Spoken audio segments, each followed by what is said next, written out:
अरे मैं जी रहा हूँ आपकी मार के मैं जी रहा हूँ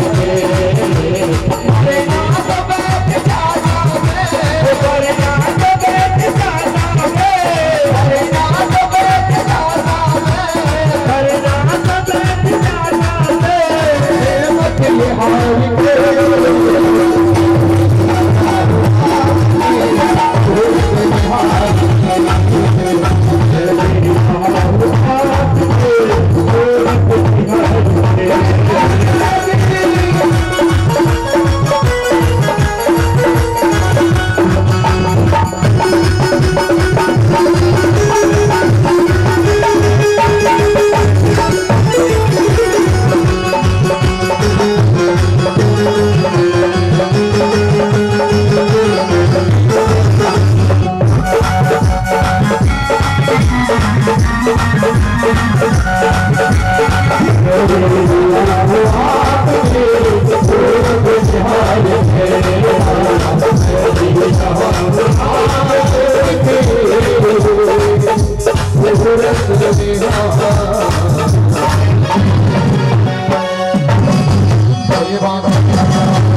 अरे प्रेम की दीवानी रे हुई मैं थारा नाम की दीवानी रे हो प्रेम की दीवानी रे हुई मैं थारा नाम की दीवानी रे ऐसा मेरा हे मोहन हे कान्हा भारी कली हुई मैं थारा नाम की दीवानी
मतलब की दुनिया मुझे तो मतलब की दुनिया से मुझको तो नफरत है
स्वयं स्वयं देवादिवंदनमात्मादिवंदनम् अंजलो मध्य पुष्पं न्यादाय मंत्र पुष्पांजलिम्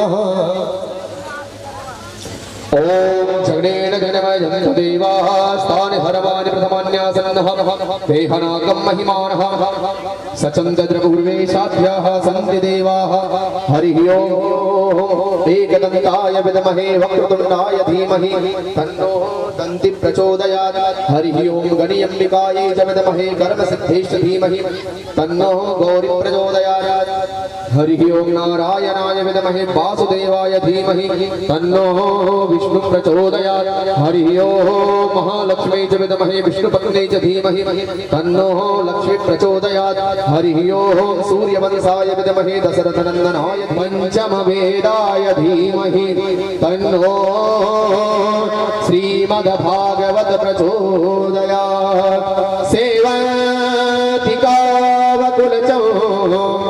पकपाटलाब्जै पुण्या की जाति करबी रलसाल पुष्पै बिल्वा प्रवाल तुलसी दलमय जरीभि स्वं पूजयामि जगति स्वर में प्रसीद। अब आप सभी बोलिए ओम। पत्रम पुष्पम फलम तोयम रत्नानि विविधानि च गृहानर्घ्यं मया दत्तं देहि मे वाञ्छितं फलं रूपं देहि जयं देहि भाग्यं भगवन् देहि मे पुत्र पौत्रान् धनं देहि शर्वान् कामास्य देहि मे फलेन फलितं सर्वं त्रैलोक्यं सह चराचरं फलस्यार्घ प्रधानेन सफला सन्तु मनोरथः मे मनोरथः परिपूर्णः सफलः सन्तु नाना सुगन्धि पुष्पाणि यथा कालोद्भवानि च पुष्पाञ्जलिर्मया दत्तः गृहाण परमेश्वरः हस्तगतेन मन्त्रपुष्पाञ्जलिं चरणयोरर्पयामि। बोलिए श्रीमद्भागवत महापुराण की जय हो। वेदव्यासी महाराज की जय। सुखदेव जी महाराज की जय हो। परीक्षित जी महाराज की जय हो। सद्गुरुदेव भगवान की जय हो। श्री सीतारामचंद्र भगवान की जय हो। अनंत बलवंत हनुमंत लाल की जय हो। माता पिता सद्गुरुदेव भगवान की जय हो। राधे रानी सरकार की जय। वारी की जय हो। रावण बिहारी लाल की जय हो। बिहारी लाल की जय हो। जय जय श्री राधे, जय जय श्री राधे, जय जय श्री राधे। नमः पार्वती पते। सचमुच सबका है, उसके पास आते ही उसे उठाने गोदी में लेने का मन करता है और वह हर किसी गोपी के आंचल में छुपकर स्तन पान करने को, दूध पीने को तैयार रहता है। अब वह माँ कहने लगा है और दूध मांगने लगा है, किंतु जब उनके सखा आ जाते हैं तो उनसे मिलकर के इतना प्रसन्न होता है कि माँ और दूध को भी भूल जाता है। श्याम अपनी बराबर की उम्र वाले बालकों के साथ आंगन में घुटन चलते हैं, कभी खड़े होने का प्रयास करते हैं और कहीं जल मिल जाए तो गिराकर नन्हे नन्हे हाथों से लिपाई करते हैं। कभी कर कमलों से जल में छप छप करके स्वयं ही तिलकने लगते हैं तो दिखाई देती हैं उनकी दो दतियां। घुटनों के सहारे और जल्दी से चलते हैं, थोड़ी दूर चलते हैं, फिर थककर पेट के बल लेट जाते हैं, कुछ ही क्षण में फिर सरकने लगते हैं। कान्हा जब आंगन में आ जाता है तो वह पक्षियों के झुंड आ जाते हैं। ब्रजरानी जब दाना डालती है तो पक्षी उन्हें व्यवधान समझ करके उड़ने लगते हैं तो माँ शीघ्र लौट जाती है।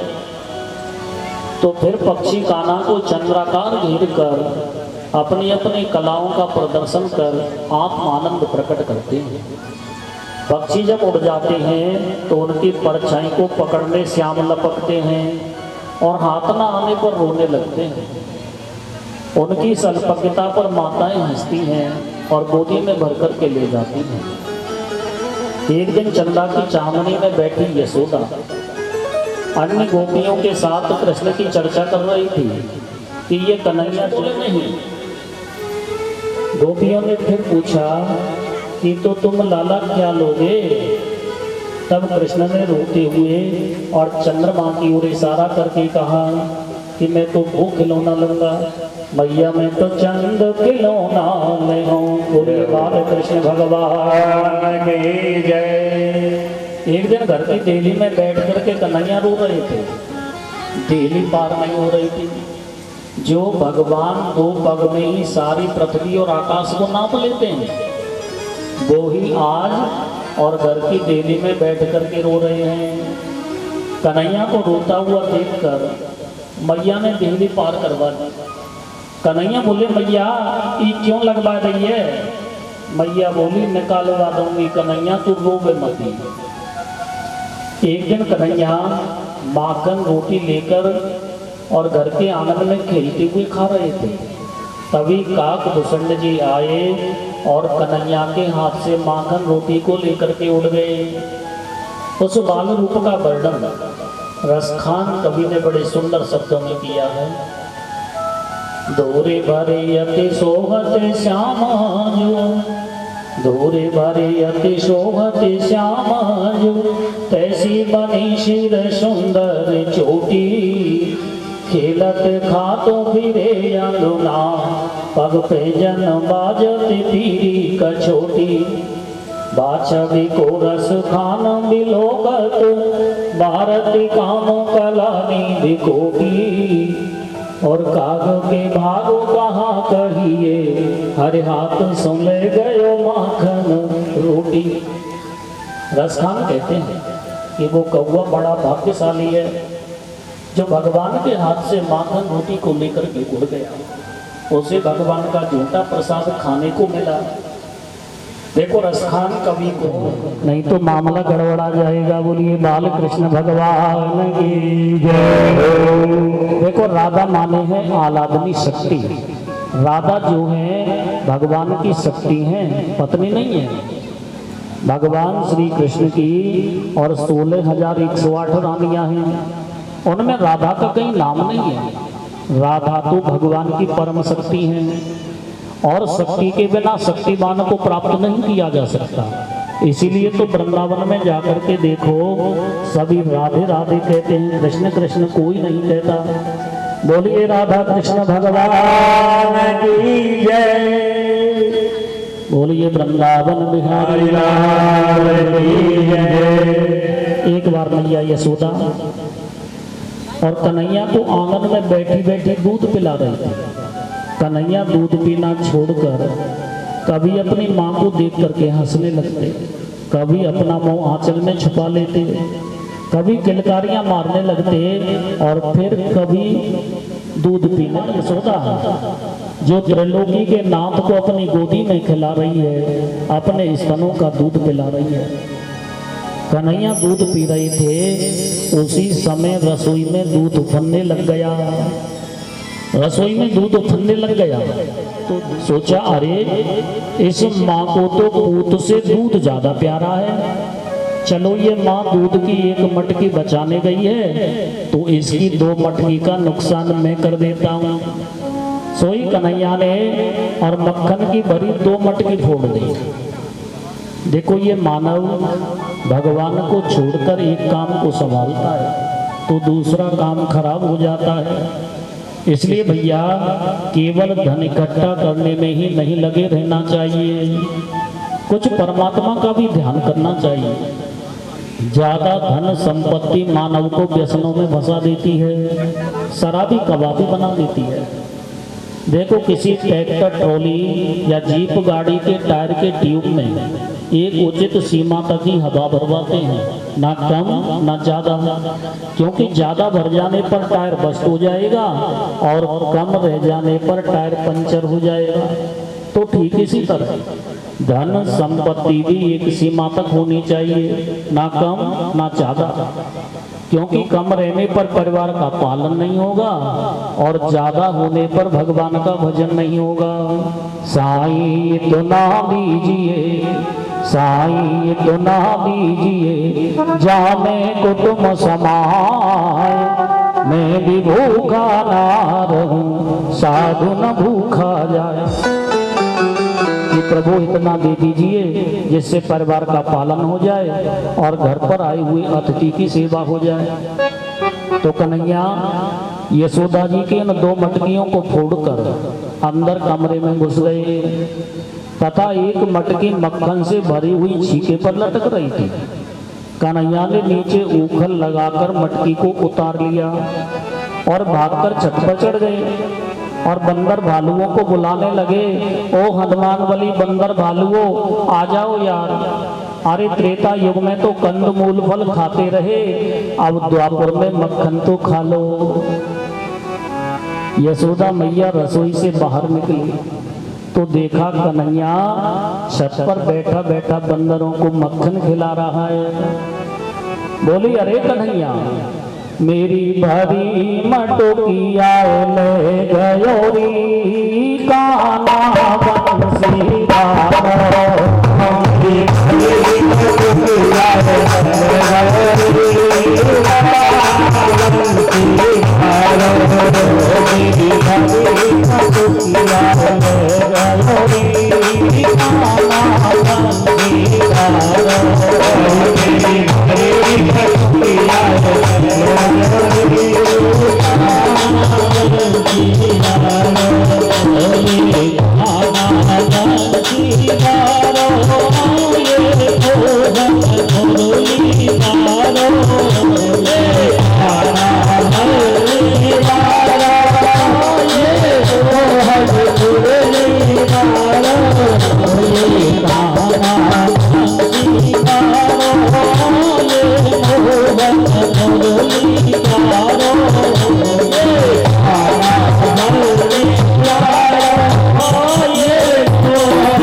यशोदा बोली कन्हैया धारी के उस मटकी को भी ले, मैं सूकर भी बना, मछली भी बना, घोड़ा भी बना, सब कुछ बना हूं भैया।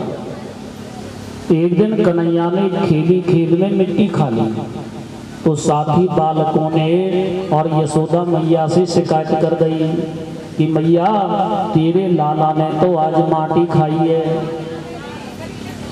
मैया ने लाला को पकड़ करके कहा, चोरे काना तूने माटी खाई है?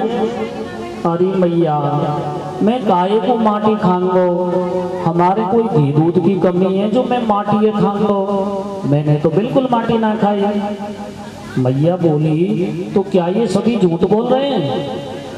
कन्हैया ने कहा मैया झूठ ही बोल रहे होंगे, आजकल मेरा सभी से बैर चल रहा है और तुझे विश्वास नहीं है तो मेरा मुंह देख ले। कन्हैया ने बंदर गुड़की दी कि शायद माँ को विश्वास हो जाए और वो मेरा मुंह खुलवा करके नहीं देखे। लेकिन मैया ने छड़ी हाथ में लेकर कहा कि चल दिखा अपना मुंह। तब तो कन्हैया डर गए क्योंकि मिट्टी तो खाई है, मुंह खोलेंगे तो मुंह में मैया को मिट्टी दिखेगी और छड़ी पीठ पे पड़ेगी। कन्हैया ने आंख बंद करके मुंह खोला, लेकिन पीठ पर छड़ी नहीं पड़ी, क्योंकि भगवान की योग माया ने और कृष्ण कन्हैया के मुख में मैया को मिट्टी के स्थान पर सारा ब्रह्मांड दिखा दिया। धरती, आकाश, सूर्य, चांद, ब्रह्मा, विष्णु, महेश, जीव जंतु तथा अनेक यशोदा और कृष्ण कन्हैया के मुख में दिखने लगे। बंद कर लिया, सोचा कहीं मैया ने मुझे भगवान मान लिया तो खेल खराब हो जाएगा, अभी तो मुझे उखल से बंधना है। मैं तो मैया की डांट फटकार खाने आया हूँ, पूजा करवाने के लिए नहीं। देखो भैया भगवान कितने दयालु हैं, कृपालु हैं, वे सदा से भक्त के बस में रहते आए हैं। लेकिन हम ऐसे कृपालु भगवान को छोड़कर इस संसार की माया में और कोलू के बैल की तरह चक्कर काटते रहते हैं। पुराने जमाने के बड़े बूढ़े लोग जानते होंगे कि तेली सुबह बैलों को आंखों पर पट्टी बांध करके और कोलू में जोड़ देता था और वे चलते रहते थे। बीच बीच में उन्हीं के द्वारा निकाली हुई खली के 2-4 टुकड़े उनके मुंह में रख देता। इस तरह वो चलते रहते थे। श्याम को खोलकर चोर मंडल की स्थापना की, जिसका नाम रखा माखन चोर मंडल गोकुल और अध्यक्ष कन्हैया लाल चोर मंडल के अध्यक्ष बन गए। तो कन्हैया ने प्रथम अपने ही घर में चोरी करने का श्री गणेश किया। माँ यशोदा किसी कार्य बस बाहर चली गई। कन्हैया ने सोचा कि माँ तो है नहीं, अब प्रेम से माखन चुरा करके खाया जाए। बस कान्हा मटकी पर बैठ करके माखन खाने लगे। दैव योग से उसी समय यशोदा जी लौट करके आ गई और लाला को ना देख करके उन्होंने आवाज लगाई, कृष्णा क्वासी करोसी के, कृष्णा क्वासी करोसी के, मैं तेरे तिश्रुत्वे मातुर बचा, सासंकम नवनीत चौरिया, विरतो विश्रम्यतां ब्रवीत। अरे कृष्ण, ओ कान्हा, कहाँ हो तुम? यशोदा जी की आवाज से कन्हैया एक बार तो डर गए, किंतु शीघ्र ही उपाय सोच लिया और बोले, माता कंकण पदम रागा, माता कंकण पदम रागा, महिषा पाणिर्मयदप्यते, तेनायं नवनीत भाण्ड विवरे, विन्यस्य निर्वापिता। अरे भैया देख, तूने ये पदम राग की मणि जो मेरे हाथ में बांधी है ना, इससे मेरा हाथ जल रहा था, इसलिए इस तपन को शांत करने के लिए मैंने माखन के मटके में अपना हाथ डाल दिया था। यशोदा बोली, तो कन्हैया ये माखन बड़ा बदमाश है जो तेरे मुंह पर आकर के लग गया है। कन्हैया बोले, भैया माखन बदमाश ना है, ये मक्खी बदमाश है। ये मेरे मुंह पर बैठ जाती हैं, मैंने इनको हाथ से उड़ाया तो माखन मुंह पर लग गया होगा। कन्हैया की चतुराई को सुनकर मैया यशोदा प्रसन्न हो गई और गोद में लेकर के उसे लाड करने लगी। एक दिन फिर कन्हैया अपने घर में माखन चुरा करके खड़े खड़े खा रहे थे, मणि जड़ित खंभों में, और अपना प्रतिबिंब यानी परछाई दिखाई पड़ी तो वे डर गए। दूसरा कारण यह है कि आगे कंस से लड़ाई लड़ रही है ना, इसलिए माखन खा कर जल्दी से बलवान हो जाए जिससे कंस को मार सके, इसलिए कन्हैया माखन चोरी करते। एक दिन कन्हैया को और एक गोपी ने पकड़ करके कहा, क्यों लाला जी हमारे सूने घर में क्यों आते हो? भाभी अपना घर समझ करके आ जाता हूँ। प्रिय बनो, वास्तव में देखा जाए तो कृष्ण भगवान चोर नहीं है, चोर तो हम और आप हैं जो भगवान की दी हुई चीज को अपना मान बैठे हैं कि परमात्मा दो पैर हो गया है। तेरे साथी ग्वाल वाल क्या कहते होंगे, अरे गाय का दूध पिया कर, मक्खन मिश्री खाया कर। कन्हैया कहते ना मैया, जब तक मैं तेरा दूध नहीं पी लेता हूँ तब तक मेरी भूख ही नहीं मिटती है। देखो ये वैज्ञानिक तथ्य भी है कि माँ का दूध बच्चों के लिए अमृत के समान होता है, लेकिन आजकल की बहुत सी पढ़ी लिखी गुण कहाँ जो माँ के दूध में होते हैं, इसलिए बच्चों को माँ का दूध पिलाना चाहिए। देखो एक माता जी और हमारे स्वामी जी के पास आई और बोले, महाराज मेरा एक बेटा अभी से बोतल पीने लग गया है, वो शराब वाली बोतल, उसकी आदत छुड़ा दो। स्वामी जी ने पूछा कि अच्छा माँ ये बताओ कि बचपन में उस बालक को आपने अपना दूध पिलाया था या बोतल का? उसने कहा स्वामी जी बोतल का ही दूध पिलाया था। स्वामी जी ने कहा तो मैया बोतल पीना तो उसको आपने ही सिखाया है। देखो बचपन में बच्चे दूध वाली बोतल पीते हैं और कुछ बड़े हो जाते हैं तो आजकल ये जो ठंडा की बोतल, Thums Up, Limca, Pepsi, Coca Cola, Mirinda और न जाने क्या क्या आती है, ड्यू। हाँ, फांसी गांव में ड्यू ज़्यादा चल रही है भैया, सुनते हो? बोलिए सच्चिदानंद भगवान की जय। तो इस तरह की बोतलें पीते हैं और फिर बड़े होकर के शराब की बोतलें पीते हैं और जब फेफड़े गल जाते हैं, शरीर खराब हो जाता है, बीमार पड़ जाते हैं, तो फिर डॉक्टर ग्लूकोज की बोतलें चढ़वाते। ना मैया मुझे भूख नहीं है, ऐसा कहकर बाहर दौड़ गए।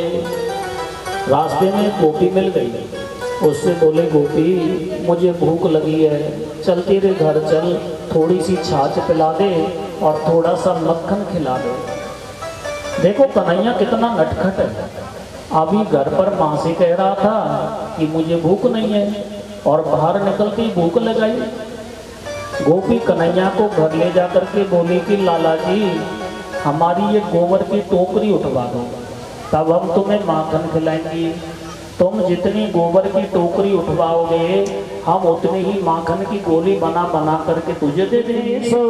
सुरेश जाय निरंतर गावे, जाय अनादि अनंत अखंड, अचिदय अभेद सुभेदो बतावे।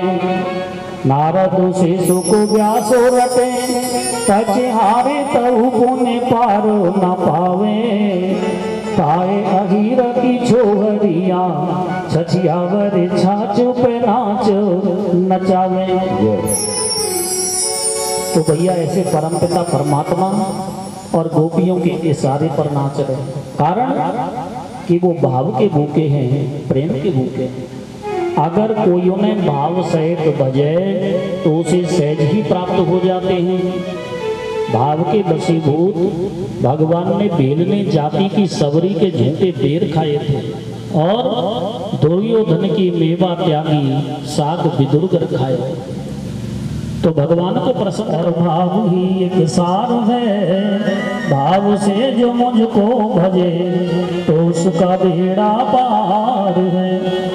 भाव जिस जन में नहीं उसकी मुझे परवाह नहीं, और भाव वाले भक्त से खाने वाला और ये रूखी रोटी कैसे खाएगा। ऐसा कहकर नामदेव जी और घी की कटोरी लेने अंदर चले गए। तब तक एक कुत्ता आया और रोटियों को उठा करके ले भागा। नामदेव जी उस कुत्ते के पीछे दौड़ने लगे।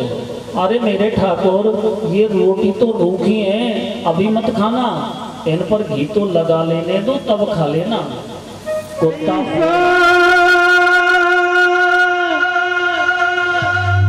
यही पकड़ो पकड़ो और गयो श्याम मटकिया फो। यही पकड़ो पकड़ो और श्याम मटकिया फो।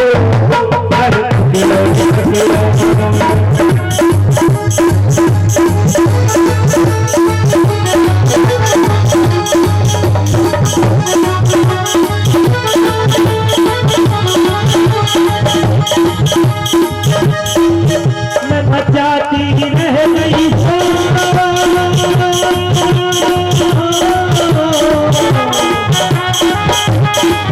मैं मचाती रह गई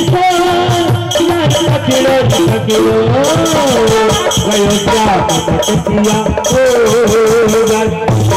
पकड़ो गयो क्या पकड़िया पकड़ो पकड़ो।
पंडित जी जहाँ भी हैं वो मंच के समीप आए।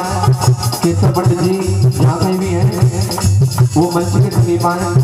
जय श्री राधे, जय श्री राम।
एक रूप से उस गोपी के पति के रूप में उसके साथ में चलने लगे और दूसरे रूप से दौड़कर मैया के पास में पहुंच गए।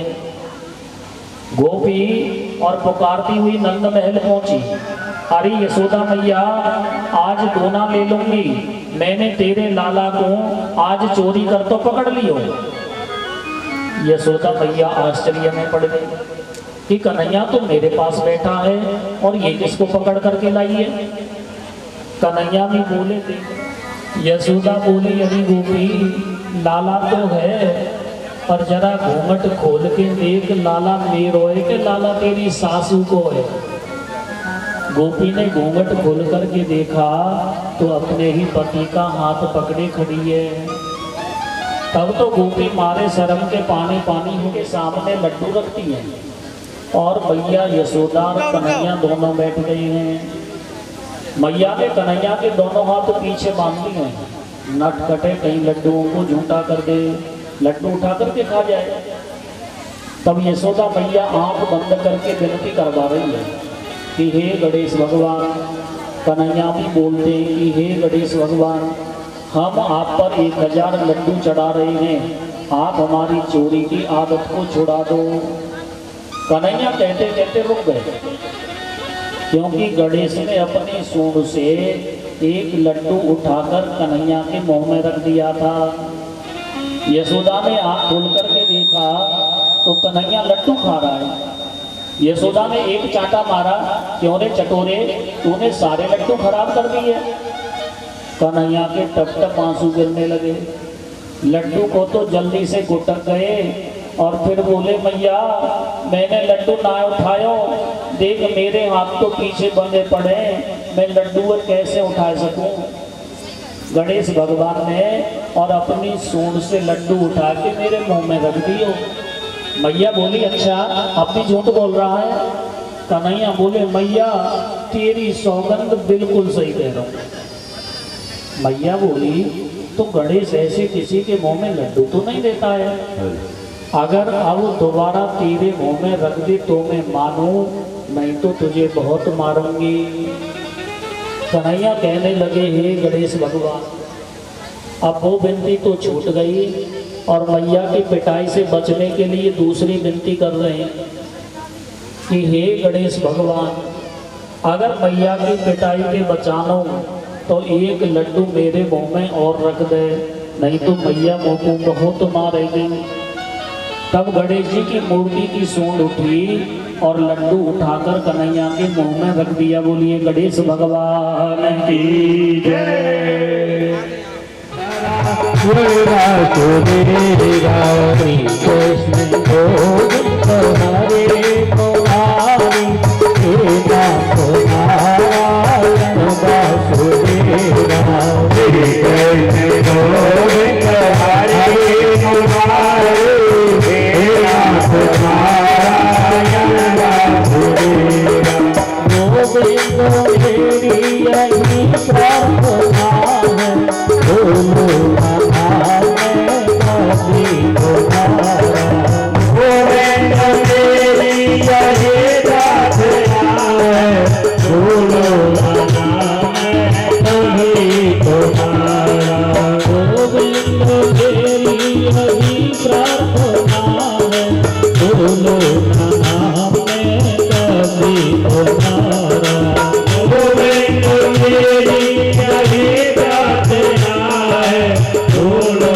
चक्रधारी तुम सामने हो, मुरली बजाते मन को लुभाते। हे चक्रधारी तुम सामने हो, मुरली बजाते मन को लुभाते। आता योगी मैं मन को जाऊं, हे नाथ नारायण वासुदेवा। हरे हरे हरे नाथ नारायण वासुदेवा। श्री कृष्ण गोविंद हरे हरे हे नाथ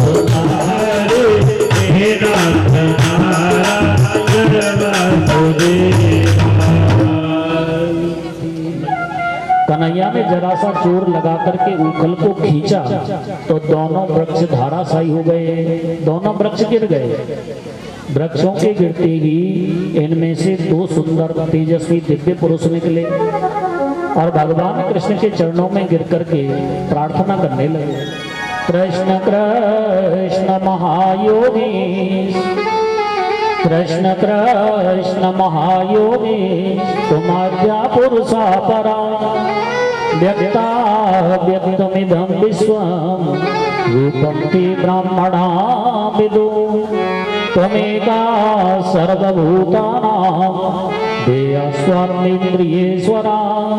त्वमेव कालो भगवान विष्णुरव्ययीश्वरा।